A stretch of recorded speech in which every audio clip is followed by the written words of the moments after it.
হয়তো আপনি সম্প্রতি একটি অদ্ভুত অনুভূতির মধ্য দিয়ে যাচ্ছেন। কিছুই পুরোপুরি ভুল নয়, তবুও কিছুই পুরোপুরি ঠিকও নয়। আপনার চারপাশের পৃথিবী একই রকম আছে।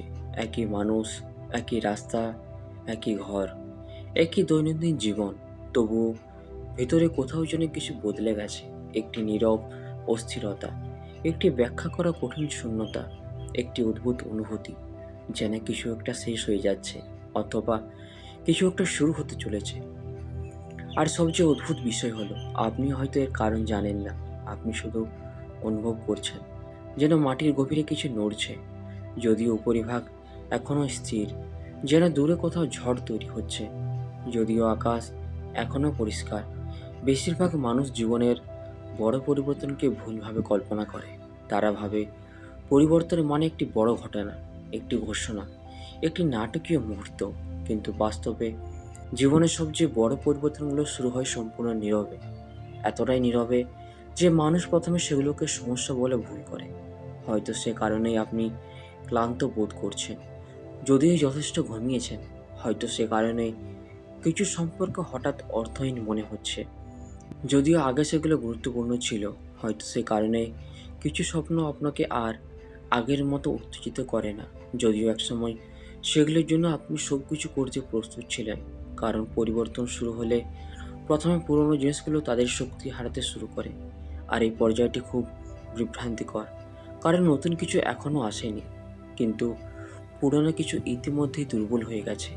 তখন মানুষ মাঝখানে আটকে যায়, একটি অদ্ভুত শূন্য জায়গায়, যেখানে সামনে যাওয়ার পথ স্পষ্ট নয়, পেছনে ফেরার ইচ্ছাও নেই। আপনি কি কখনো লক্ষ্য করেছেন, জীবনের কিছু সময়ে হঠাৎ করে মানুষ নিজেকে প্রশ্ন করতে শুরু করে, যে প্রশ্নগুলো আগে কখনো মাথায় আসেনি। আমি আসলে কি চাই? আমি কি সত্যিই সুখী? আমি কি সেই জীবনটাই বাঁচছি যা আমার জন্য ছিল? এই প্রশ্নগুলো হঠাৎ আসে না, তার দীর্ঘদিন ধরে ভেতরে ঘুমিয়ে থাকে। আর যখন পরিবর্তনের সময় আসে, তখন তারা একে একে জেগে ওঠে। হয়তো আপনার ক্ষেত্রেও সেটাই ঘটছে। হয়তো আপনি এখনও এটিকে অস্থিরতা ভাবছেন, হয়তো বিভ্রান্তি ভাবছেন। কিন্তু যদি এটি বিভ্রান্তি না হয়, যদি এটি জাগরণ হয়, যদি আপনার ভেতরের কোনো অংশ অবশেষে ঘুম থেকে উঠতে শুরু করে। কারণ মন যখন পুরোনো গল্পে আটকে থাকে, তখন পরিবর্তনকে বিপদ মনে হয়।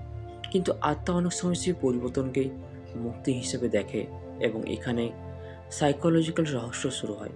কারণ মানুষ সবসময় পরিবর্তনকে ভয় পায় না, সে ভয় পায় নিজের পরিচয় হারাতে। সে ভয় পায় যে মানুষটি এতদিন ছিল তাকে ছেড়ে দিতে। সে ভয় পায় অজানা নিজের মুখোমুখি হতে।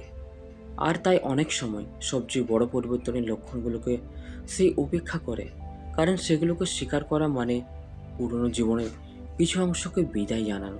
হয়তো সে কারণেই সম্প্রতি কিছু বিষয় আপনাকে অদ্ভুতভাবে নাড়া দিচ্ছে। কিছু কথোপকথন, কিছু স্মৃতি, কিছু নীরব মুহূর্ত, যেগুলো আগে এত গুরুত্বপূর্ণ মনে হতো না, কিন্তু এখন সেগুলো যেন অন্য কোনো অর্থ বহন করছে। যেন কেউ আপনার দৃষ্টি একটি নির্দিষ্ট দিকে ঘুরিয়ে দিতে চাইছে, একটি সত্যের দিকে, একটি উপলব্ধির দিকে, একটি পরিবর্তনের দিকে, যা ইতিমধ্যেই শুরু হয়ে গেছে। কিন্তু আপনি এখনও পুরো ছবিটি দেখতে পাচ্ছেন না। কারণ বড় পরিবর্তন কখনো হঠাৎ দৃশ্যমান হয় না। প্রথমে আসে লক্ষণ, তারপর আসে প্রশ্ন, তারপর আসে অস্বস্তি, আর তারপর একদিন আপনি বুঝতে পারেন সব কিছু অনেক আগে শুরু হয়েছিল। আপনি শুধু তখন তা চিনতে পারেননি। কিন্তু প্রশ্ন হলো, সেই লক্ষণগুলো আসলে কি? আর কেন এত মানুষ জীবনের সবচেয়ে গুরুত্বপূর্ণ পরিবর্তনের শুরুটাকে ভুল বুঝে ফেলে? হয়তো তার উত্তর লুকিয়ে আছে আপনার সেই নীরব অনুভূতিগুলোর মধ্যে, যেগুলোকে আপনি এতদিন গুরুত্ব দেননি। অদ্ভুতভাবে মানুষ সাধারণত পরিবর্তনকে তখনই চিনতে পারে যখন সেটি অনেক দূরে এগিয়ে গেছে। কিন্তু শুরুটা প্রায় সবসময় অদৃশ্য থাকে। এবং সে কারণেই অনেক মানুষ তাদের জীবনের সবচেয়ে গুরুত্বপূর্ণ অধ্যায় শুরুতে দাঁড়িয়েও বুঝতে পারে না যে সব কিছু বদলাতে শুরু করেছে। হয়তো আপনার জীবনও এখন ঠিক সেটাই ঘটছে। হয়তো আপনি লক্ষ্য করেছেন কিছু বিষয় আর আগের মতো আপনাকে আনন্দ দেয় না। কিছু মানুষ যাদের উপস্থিতি একসময় খুব গুরুত্বপূর্ণ ছিল, তাদের সঙ্গে কথা বললেও এখন ভেতরে সে অনুভূতিটা জাগে না। কিছু স্বপ্ন যেগুলো একসময় আপনার ভবিষ্যতের কেন্দ্র ছিল, এখন সেগুলোকে অদ্ভুতভাবে দূরের মনে হয়। আর এই পরিবর্তনগুলো প্রথমে মানুষকে ভয় পাইয়ে দেয়, কারণ সেভাবে আমার কি হয়েছে, আমি কেন বদলে যাচ্ছি, আমি কি কিছু হারিয়ে ফেলছি? কিন্তু অনেক সময় আপনি কিছু হারাচ্ছেন না, আপনি কিছু ছাড়িয়ে যাচ্ছেন। একটি পুরনো সংস্করণকে, একটি পুরনো পরিচয়কে, একটি পুরনো বিশ্বাসকে, যা একসময় আপনার জন্য প্রয়োজনীয় ছিল কিন্তু এখন আর নয়। এবং এখানেই সাইকোলজিক্যাল ডার্কনেসের শুরু, কারণ পুরনো সত্য কখনো সহজে বিদায় নেয় না, সে আঁকড়ে ধরে। সে আপনাকে পরিচিত জায়গায় ফিরিয়ে নিয়ে যেতে চায়। সে বলে, এখানেই থাকো, এখানেই নিরাপদ, এখানেই পরিচিত। কিন্তু গভীরে কোথাও আরেকটি কণ্ঠস্বর জেগে ওঠে, খুব নরমভাবে, খুব ধীরে, যে বলে, এখন সময় হয়েছে, এগিয়ে যাও, আরও কিছু আছে। আর এই দুই কণ্ঠস্বরের মাঝখানে দাঁড়িয়েও মানুষ বিভ্রান্ত হয়ে পড়ে।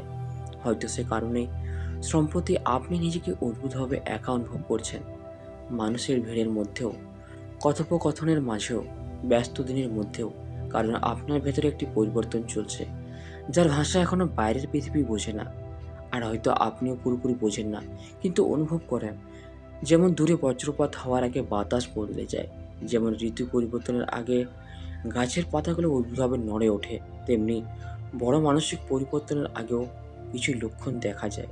প্রথম লক্ষণ, আপনি হঠাৎ করে নিজের জীবনের দিকে নতুন চোখে তাকাতে শুরু করেন। যে জিনিসগুলোকে আগে প্রশ্ন করেননি সেগুলোকে প্রশ্ন করতে শুরু করেন। যে সত্যগুলোকে আগে মেনে নিয়েছিলেন সেগুলোকে নতুনভাবে দেখতে শুরু করেন।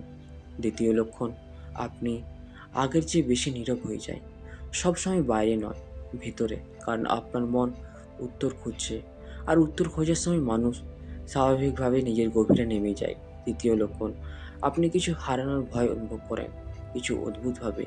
কী হারাবেন সেটি স্পষ্টভাবে জানেন না, কারণ আসলে যা হারিয়ে যাচ্ছে তা কোনো মানুষ নয়, কোনো বস্তু নয়, একটি পুরনো পরিচয়, একটি পুরনো গল্প, একটি পুরনো সংস্করণ, যাকে এতদিন আপনি আমি বলে চিনতেন। আর যখন সেই সংস্করণ ভেঙে পড়তে শুরু করে, তখন ভেতরে এক ধরনের সুখ জন্ম নেয়, যদিও আপনি বুঝতে পারেন না কেন। হয়তো সম্প্রতি আপনার ভেতরে সেই শোকের ছায়া আছে, কোনো স্পষ্ট কারণ ছাড়াই, কোনো নির্দিষ্ট ক্ষতি ছাড়াই, কারণ গভীরে কোথাও একটি অধ্যায় শেষ হচ্ছে আর একটি নতুন অধ্যায় জন্ম নিচ্ছে। কিন্তু সবচেয়ে অদ্ভুত বিষয় হলো, এই পরিবর্তনের মাঝখানে মানুষ প্রায়ই মনে করে সে পথ হারিয়ে ফেলেছে, যখন বাস্তবে সে প্রথমবারের মতো নিজের সত্যিকারের পথের কাছাকাছি পৌঁছাচ্ছে। কারণ পুরনো মানচিত্র যখন আর কাজ করে না, তখনই নতুন পথ দেখা যায়।